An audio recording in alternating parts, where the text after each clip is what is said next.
বাড়ির গিন্নির মতো কোমরে ওড়নার আঁচল গুজে রান্নাবান্না করছে পদ্মজা। হেমলতার কোমরে ব্যথা। তিনি রান্না করতে চাইলেও পদ্মজা রাঁধতে দিল না। মোর্শেদও বললেন, বেদনা লইয়া রান্দা লাগব না, তোমার মাইয়া যখন রাঁধতে পারে তে হেই রান্দুক। সেই অবধি হেমলতা হার মারলেন। পদ্মজা মাটির চুলায় মুরগির মাংস রান্না করছে। খড়ি বা লাকড়ি হিসেবে আছে বাঁশের মুড়ো। আগুনের শিখার রং নীলচে। শীতের মাঝে রান্না করার শান্তি আলাদা। মুরগির মাংস রান্না হচ্ছে। আজ এতিম মিসকিন খাওয়ানো হবে।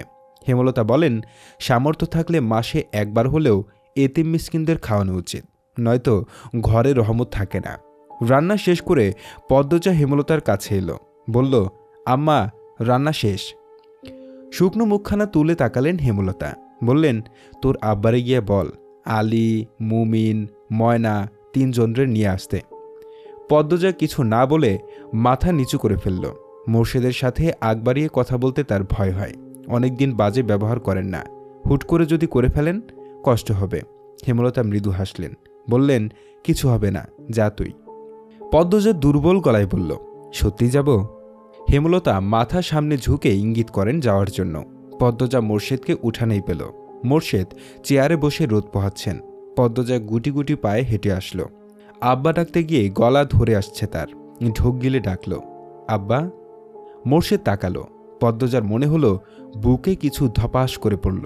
পদ্মজার দৃষ্টি অস্থির দেখে মিনমিনে গলায় বলল, আম্মা বলছে আলীদের নিয়ে আসতে। রন্ধন শেষ? জি আব্বা। মোর্শেদ গলায় গামছা বেঁধে বেরিয়ে যান। পদ্মজা মোর্শেদের যাওয়ার পানে তাকিয়ে থাকলো বেশ কিছুক্ষণ। অনুভূতিগুলো থমকে গেছে। পদ্মজার চোখ দুটো ঝাপসা হয়ে আসলো। তাড়াতাড়ি ডান হাতের উল্টো পাশ দিয়ে চোখের জল মুছল। গাছ থেকে পাখির কিচিরমিচির শব্দ আসছে। সে সেদিকে তাকালো। তখনই হেমলতা ডাকলেন, পদ্ম। পদ্মজা ছুটে গেল। হন্তদন্ত হয়ে রুমে ঢুকে বলল, কিছু লাগবে আম্মা? না। পূর্ণারা কোথায়? ঘাটে। কি করে? মাছ ধরে। বড়শি দিয়ে? জালি দিয়ে। এত বড় মেয়ে নদীতে নেমে জাল দিয়ে মাছ ধরে? আচ্ছা থাকুক, তুই আয়, বস আমার পাশে। পদ্মজা হেমলতার পায়ের কাছে বসল। পায়ে হাত দিল টিপে দেওয়ার জন্য। হেমলতা পা সরিয়ে নিতে নিতে বললেন, লাগবে না। এরপর শাড়ির আঁচল দিয়ে পদ্মজার কপালের ঘাম মুছে দিলেন। বললেন, কোমরের ব্যথাটা কমে আসছে। তোর আব্বা কিছু বলেছে? না আম্মা। আচ্ছা আম্মা, আব্বা এত পাল্টালো কি করে? হেমলতা মৃদু হাসেন। উদাস হয়ে টিনের দেয়ালে তাকান। এরপর বলেন, তোর বাপ ভালো মানুষ শুনছিলাম, কিন্তু বিয়ের পর তার ভালো মানুষই দেখিনি ভুলেও। কারণ তার কানে মগজে মন্ত্র দেওয়ার মানুষ ছিল, অন্যের নিয়ন্ত্রণে ছিল। এখন আর কেউ নিয়ন্ত্রণ করে না, তাই পাল্টাচ্ছে। তোর বাপের ব্যক্তিত্ব নাই, নিজস্ব স্বকীয়তা নাই, অন্যের কথায় নাচে ভালো। শেষ কথাটা হেমলতা হেসে বললেন। পদ্মজা কিছু বলল না। হেমলতা শুয়ে পড়লেন। আজ সারাদিন বিশ্রাম নেবেন। আগামীকাল অনেক কাজ, অনেকগুলো কাপড় জমেছে। রূপ ক্ষণিকের, গুণ চিরস্থায়ী। শেষ বয়সে এসে আব্বা বুঝছে। পদ্মজার শীতল কণ্ঠ এবং কথার তীরে হেমলতা ভীষণভাবে চমকালেন। তিনি সেকেন্ড কয়েক কথা বলতে পারলেন না। পদ্মজা চলে যাওয়ার জন্য উপক্রম হয়। হেমলতা অবিশ্বাস্য স্বরে প্রশ্ন ছুড়লেন, এই খবর কোথায় শুনেছিস? পদ্মজা ঘাড় ঘুরে ফিরল, বলল, আমি তো তোমারই মেয়ে আম্মা। পদ্মজা চলে গেল, রেখে গেল হেমলতার অবিশ্বাস্য চাহনি। বিকেলবেলা হেমলতা ঘর থেকে বের হলেন। শরীরে শান্তি এসেছে। পূর্ণা বড়ই বর্ধা করছিল। পাশে প্রেমা। পদ্মজাকে দেখা গেল না। নিশ্চয়ই ঘাটে বসে আছে। প্রান্তও নেই।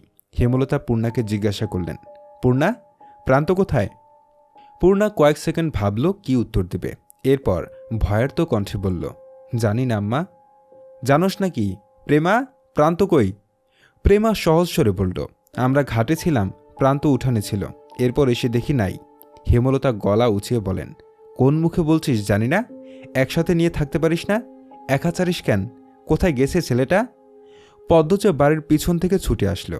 হেমলতার ধমক ঘাট অবধি শোনা গেছে। কি হয়েছে? প্রান্ত বাড়ি নাই, দুইটা এই কথা বলেও নাই, বসে বড়ি ভর্তা করে খাচ্ছে। দিন দিন অবাধ্য হচ্ছে মেয়েগুলো। পূর্ণা ভয়ে জড়সড় হয়ে বসে আছে। প্রেমা হেমলতার ধমকে ভয় পাচ্ছে, কিন্তু অতটা না। হেমলতার মন কুগাইছে। তিনি নিজ রুমে যেতে যেতে পদ্মজাকে বললেন, বের হচ্ছি আমি, সাবধানে থাকবি। দুজন লোক প্রান্তকে নিয়ে বাড়িতে ঢুকল। প্রান্তর কপাল বেয়ে রক্ত ঝরছে। পদ্মজা হেমলতাকে ডাকল, আম্মা। এরপর দৌড়ে এলো উঠোনে। প্রান্ত কাঁদছে। হেমলতা ব্যস্ত পায়ে বেরিয়ে আসেন। প্রান্তকে আহত অবস্থায় দেখে ভরকে যান। বুকটা হাহাকার করে ওঠে। তিনি ছুটে আসেন। প্রান্তকে 2 হাতে জড়িয়ে ধরে লোক দুটিকে উদ্বিগ্ন হয়ে জিজ্ঞাসা করেন, কি হয়েছে? একজন লোক বলল, পলাশ মিয়ার স্যারার লগে মারি লাগছিল, হেই স্যারায় পাথর দিয়া ইড়া মারছে আর ফাইটটা গেছে। মোর্শেদ লাহারি ঘরের সামনে গাছ কাটছিলেন। চেঁচামেচি শুনে এগিয়ে আসেন। প্রান্তকে এমত অবস্থায় দেখে লোক দুটিকে তেজ নিয়ে বললেন, কোন কুত্তার বাচ্চা আমার স্যারাটে মারছে? কোন বান্দির স্যারাট এত বড় সাহস? মোর্শেদ উত্তরের অপেক্ষা করলেন না। প্রান্তকে নিয়ে ছুটে যান বাজারে। হেমলতা রয়ে গেলেন বাড়িতে। বাজারে আজ হাট বসেছে। মোর্শেদ হেমলতাকে নিষেধ করেছেন সাথে যেতে। বাড়িতে থেকে হেমলতা হাঁসফাঁস করতে থাকেন। প্রান্ত একা বড় হয়েছে। কতবার কত রকম আঘাত পেয়েছে, দেখার কেউ ছিল না, তাই মিনমিনিয়ে কেঁদেছে। এমন বাচ্চা ছেলের এত বড় আঘাত পেয়ে চেঁচিয়ে কাঁদার কথা। কষ্ট তো আর কম পায়নি। দাঁতে দাঁত চেপে সহ্য করেছে। হেমলতার ভীষণ কষ্ট হচ্ছে। পদ্মজা ঘরে লুকিয়ে কাঁদছে। পূর্ণা, প্রেমা বাড়ির বাইরে বারবার উকি দিয়ে দেখছে মোর্শেদ প্রান্তকে নিয়ে ফিরল নাকি। দেখতে দেখতে চলে এলো মেট্রিক পরীক্ষা। পরীক্ষা কেন্দ্র শহরে, যেতে লাগে 6 ঘন্টা। বাড়িতে থেকে পরীক্ষা দেওয়া অসম্ভব। পরীক্ষা কেন্দ্রের পাশেই মোর্শেদের মামা বাড়ি। মামা নেই, মামাতো ভাইরা আছে। কথাবার্তা বলে সেখানেই 1.5 মাসের জন্য হেমলতা আর পদ্মজা উঠল। মোর্শেদ বাকি 2 মেয়ে আর প্রান্তকে নিয়ে বাড়িতে রয়ে গেলেন। হেমলতা পদ্মজাকে নিয়ে আসার পূর্বে এসে দেখে গেছেন পরিবেশ কেমন। মোর্শেদের 2 মামাতো ভাইয়ের মধ্যে একজন রাজধানীতে থাকে, আরেকজনের বয়স হয়েছে অনেক। ছেলেমেয়েদের বিয়ে দিয়ে বউ নিয়ে একাই থাকেন। ছেলেরা শহরে চাকরি করে। পদ্মজার জন্য উপযুক্ত স্থান, তাই আর অমত করেননি। মোর্শেদের যে ভাইটি বাড়িতে আছেন তার নাম আকবর হোসেন। ষাটোর্ধ্ব বয়সের একজন মানুষ। তবে আকবর হোসেনের স্ত্রী জয়নবের বয়স খুব কম, হেমলতার বয়সী। হেমলতা আকবর হোসেনকে ভাইজান বলে সম্বোধন করেন। দালান বাড়ি, বেশিরভাগ সময় বিদ্যুৎ থাকে, ফলে পদ্মজা মন দিয়ে পড়তে পারছে। পরীক্ষাও ভালো করে দিচ্ছে। হেমলতা আকবর হোসেনের দৃষ্টি অনুসরণ করেছেন। শীতল প্রকৃতির লোক। তিনি নিশ্চিন্তে বিশ্বাসী লোক। রাতের খাবার আকবর হোসেনের সাথেই খেতে হয়। হেমলতা 1.5 মাসের খাওয়ার খরচ নিয়ে এসেছেন। আকবর হোসেন কিছুতেই আলাদা রাখতে দিচ্ছেন না। এভাবে অন্যের বোঝা হয়ে থাকতে হেমলতার আত্মসম্মানে লাগে। তিনি কথায় কথায় জানতে পারেন আকবর হোসেন এবং জয়নবের নকশিকাঁথা খুব পছন্দ, তাই তিনি নকশিকাঁথা সেলাই করছেন। যতক্ষণ পদ্মজা পরীক্ষা দেয় ততক্ষণ হেমলতা কেন্দ্রের বাইরে কোথাও বসে বা দাঁড়িয়ে অপেক্ষা করেন। অনেক রাত অবধি পদ্মজা পড়ে। আজ অনেকক্ষণ ধরে সে কি যেন ভাবছে। হেমলতা ব্যাপারটা খেয়াল করেন। পদ্মজার পাশে বসে জিজ্ঞাসা করেন, পদ্ম, কি ভাবছিস? পদ্মজা এক নজর হেমলতাকে দেখে চোখ ফিরিয়ে নিল। হেমলতা তাকিয়ে আছেন জানার জন্য। পদ্মজা দ্বিধা নিয়ে বলল, রাগ করবে না তো? হেমলতা পদ্মজাকে পরখ করে নিলেন। এরপর বললেন, কি জানতে চাস? পদ্মজা এদিক ওদিক চোখ বুলায়। কিভাবে শুরু করবে বুঝে উঠতে পারছে না। 2 মিনিট পর নীরবতা ভেঙে পড়ল। দুপুর থেকে আমার খুব জানতে ইচ্ছে হচ্ছে, হানিফ মামাকে কে মারল? তোমার সাথে মামার কি কথা হয়েছিল? হানিফ মামাকে মানে তুমি তো অন্য কারণে গিয়েছিলে, কিন্তু ফিরে এলে, খুনও হলো। আমি সবসময় এটা ভাবি, কখনো উত্তর পাই না।